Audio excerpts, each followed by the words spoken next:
From the most trusted journalists at Comedy Central, it's America's only source for news.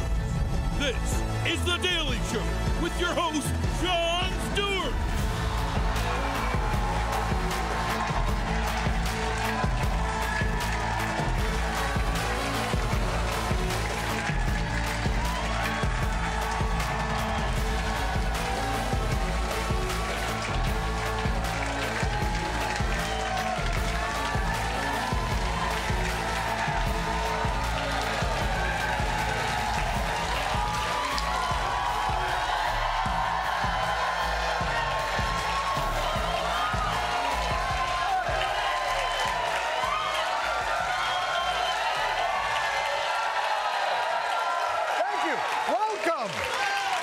Welcome to The Daily Show. My name is Jon Stewart. Now, where was I? I'm excited to be back. I'm very excited to be back. Good to see you guys. Good to see you guys. Why am I back? You may be asking yourselves. It's a very reasonable question. I have committed a lot of crimes. From what I understand, talk show hosts are granted immunity, so it doesn't make a lot of sense, but take it up with the founders. I don't know. We're going to have so much we're going to talk about this year. Obviously, elections. Maybe we'll talk about China. Maybe we'll talk about AI. Maybe something a little lighter, Israel-Palestine. Who knows? But first, the Super Bowl was yesterday. There's a gentleman in the crowd who's delighted that Kansas City won. It was really, sadly, a lose-lose for real America. Kansas City Chiefs are world champions, which means the decades-long plot in which Travis and Taylor brainwash America into getting routine vaccinations is complete. But it was really kind of a no-win for conservatives. I mean, if the Chiefs lost, who wins? The People's Communist Republic of Gay Pelosi-stan. It's almost like the right's ridiculous obsession with politicizing every aspect of American life ruins everything. But now that it's over, 9 months till the election, people! And the exciting part is we already know our candidates. It's, drum roll please, these guys.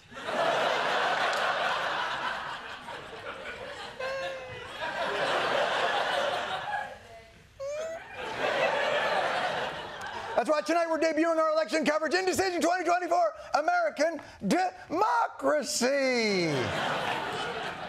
See, it's a homophone. We didn't change the sound of the word, but we added a K, which makes it wittier.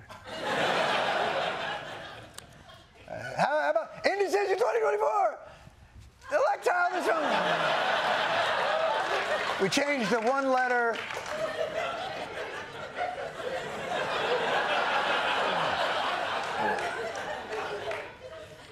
Are you disappointed yet? So Joe Biden and Donald Trump, and by the way, this weekend, the big news was the special counsel report on Joe Biden's handling of classified information.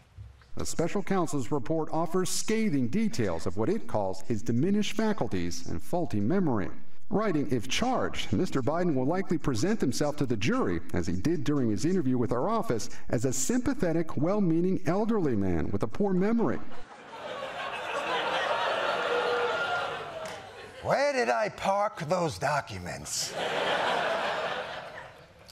This guy couldn't remember stuff during his deposition. Do you understand what that means? He had no ability to recall very basic things under questioning. The footage of the president unable to recall simple facts must have been brutal to watch. James Webb. I don't remember the names. I don't remember the name. I don't remember ever buying something for myself. Do you recall what years you were married to Ms. Maples?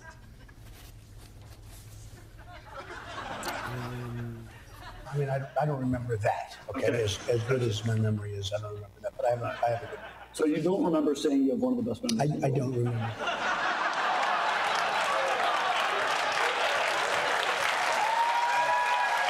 I'm sorry, that was wrong. That was the wrong footage. That's the high-functioning candidate from 9 years ago, unable to recall if he has a good memory. I'm sorry, here's the actual footage. Who created Trump International Realty? I don't remember. I don't remember the email. I'm just saying I don't remember this. I just don't seem to recall anything about this. He actually seemed upset about it. I don't know. Yes, it turns out that the leading cause of early onset dementia is being deposed. But back to President Biden.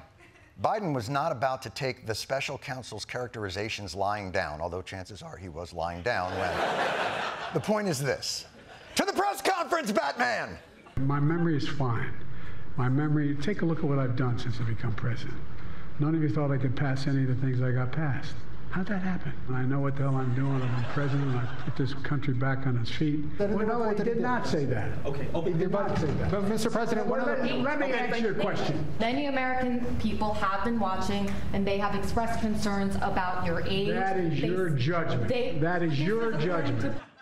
Boom! He took them to the house. He was all over it. Joe Biden taking names, kicking ass. Press conference over. You didn't mess up. You didn't. No, don't stop. Wait, hold on, sir. Don't. No, you killed this. Take the W. What are you doing? Do not go.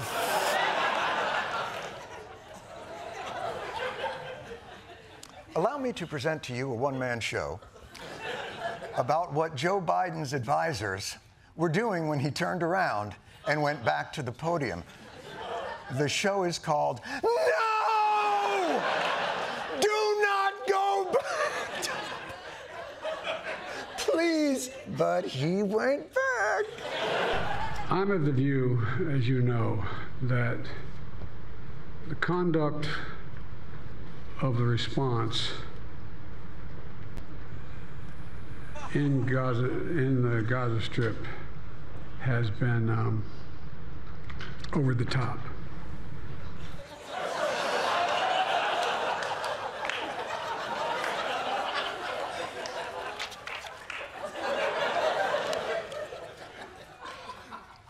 Garbanzo,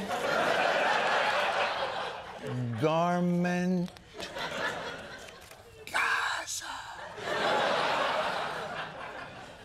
By the way, the response in Gaza has been over the top. You know, I like how Biden describes Israel's incessant bombing of civilians the same way my mother talks about the Super Bowl halftime show. It was a little much. Did they need to be on roller skates? Whatever happened to music? You sing the song and people will love it, but with the abs and the twirling. And the hits kept coming. Initially, the president of Mexico, Sisi, did not want to open up the gate to allow humanitarian material to get in. Now, geography buffs might have noticed Gaza and Mexico do not share a border.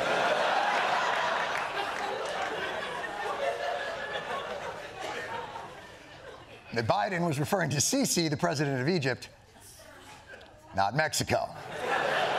Unless it was even worse than that, and he thinks the president of Mexico is named Si.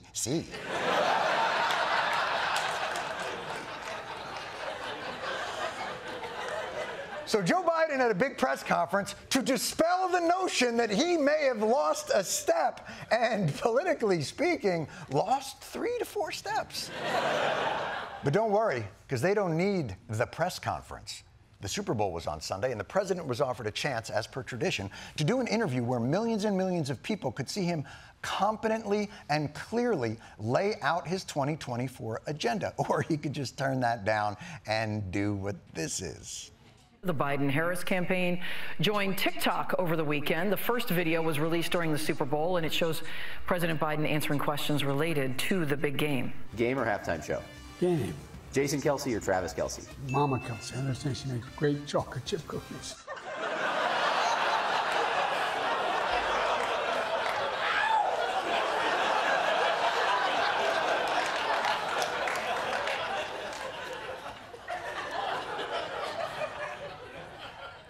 fire everyone.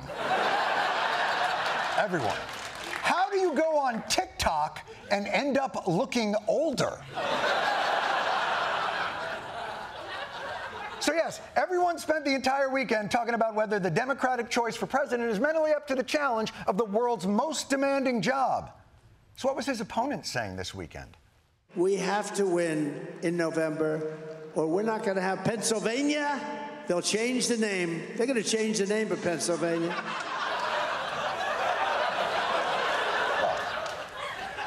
I can't believe I've lived in New Jersey this long and have been mispronouncing Pennsylvania.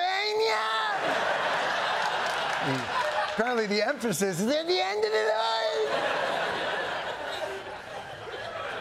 Yes, it should be noted, while concerns over any president's fitness and acuity are legitimate, especially those at an advanced age, Biden's opponent also seems to live at the Villages. So, the question then becomes, what the are we doing here, people? Ooh, wait. No? That's a nice Indecision 2024 title. Yeah! Let me tell you something. Biden's lost the step, but Trump regularly says things at rallies that would warrant a wellness check. All I know about magnets is this. Give me a glass of water. Let me drop it on the magnets. That's the end of the magnets. I am not a scientist. I'm pretty sure water is not the end of magnets. I think he may be thinking of cotton candy. Pretty easy to mix those up. It's probably why the front of his refrigerator is so messy. It's sticky. And look, these two candidates, they're very kind with your enthusiasm. These two candidates, they are both similarly challenged. And it is not crazy to think that the oldest people in the history of the country to ever run for president might have some of these challenges. Now, Democrats will say that any criticism like this, especially of Biden, is unfair because you just don't know Biden like they know Biden. President Biden, who I've been around numerous times just in this last year, is sharp, he's focused, he's bright. He is sharp, intensely probing, and detail-oriented and focused. This is a man who is sharp, who is on top of his game, who knows what's going on. He's smart. He's on his game. I was in almost every meeting with the president, and the president was in front of and on top of it all, coordinating and directing leaders who are in charge of America's national security, not to mention our allies around the globe. Did anyone film that?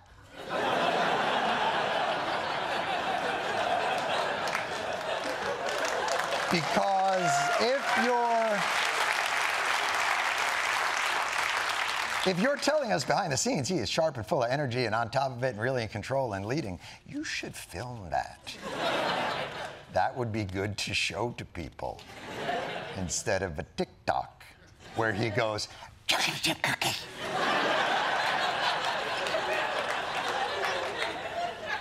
We see he's in charge. You see, I like cookies. Of course, when it comes to Republicans, they've got a different strategy for their 77-year-old candidate. Well, first of all, Donald Trump is not an old man. He's an old man. He is objectively an old man on a human scale. Trump is objectively old. If he was a tortoise, I would tell him as a tortoise at 77, oh, young man, go off and enjoy college. But he's not a tourist. He's not a tortoise. That is not being ageist. That is being human lifespanist. One thing we know for certain is this.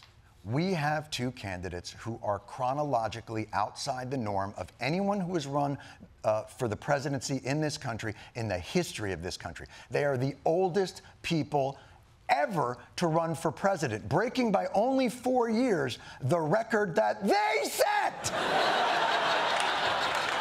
The last time they ran, they are at the age. They are objectively old. They're at the age. There are no more age-related milestones to hit. They got the AARP card. They've got Social Security. They've got their movie discounts. There is no, oh, wait till you hit 88, you get to drink and drive. No! The only thing left to them is a Today Show Smuckers shout-out. You know what? I think we've got a new name for our election coverage. Indecision 2024 Antiques Roadshow. All right. Look. Here's what I'm going to tell you. We're not suggesting neither man is vibrant, productive, or even capable.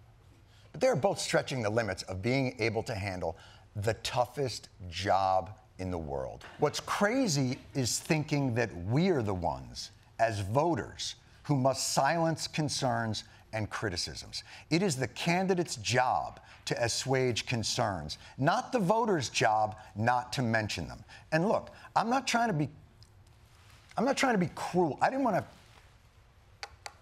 have to do this on my first date. Come over here.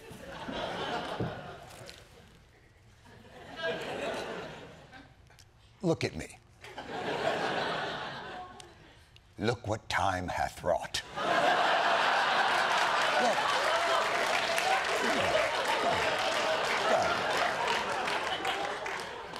Give the kids a treat of the lunar surface here. Look at this. I'm like 20 years younger than these. This. Look at this. They wish. By the way,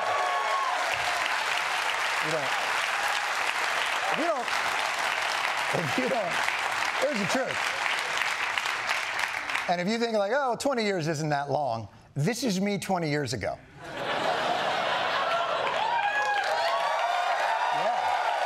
Yeah. I agree. And perhaps it was my mistake for sleeping in a meat dehydrator. Look, Joe Biden isn't Donald Trump. He hasn't been indicted as many times, hasn't had as many fraudulent businesses, or been convicted in a civil trial for sexual assault, or been ordered to pay defamation and had his charities disbanded, or stiffed a shit ton of blue-collar tradesmen he'd hired. Should we even get to the grab the pussy stuff? Probably not. But the stakes of this election don't make Donald Trump's opponent less subject to scrutiny.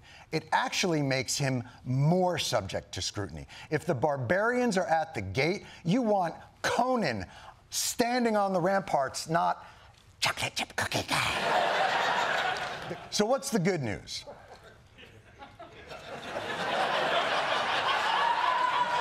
That was not rhetorical framing. I'm literally asking you. Look, the next 9 months or so, and maybe more than that depending on the coup schedule, they're gonna suck. You're gonna be getting emails with insane subject lines like, "Hello, John, it's Chuck Schumer. Donald Trump is right behind you with a knife.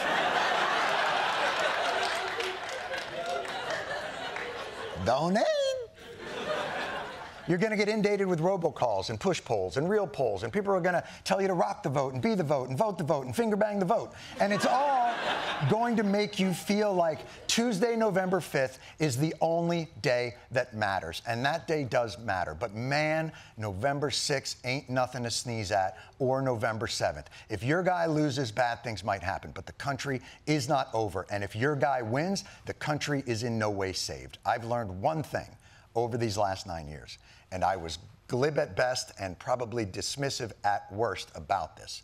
The work of making this world resemble one that you would prefer to live in is a lunch pail job, day in and day out, where thousands of committed, anonymous, smart, and dedicated people bang on closed doors and pick up those that are fallen and grind away on issues till they get a positive result. And even then, have to stay on to make sure that result holds.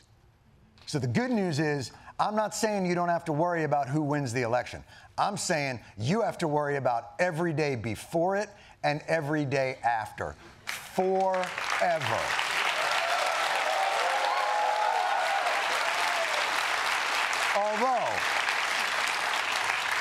On the plus side, I am told that at some point, the sun will run out of hydrogen.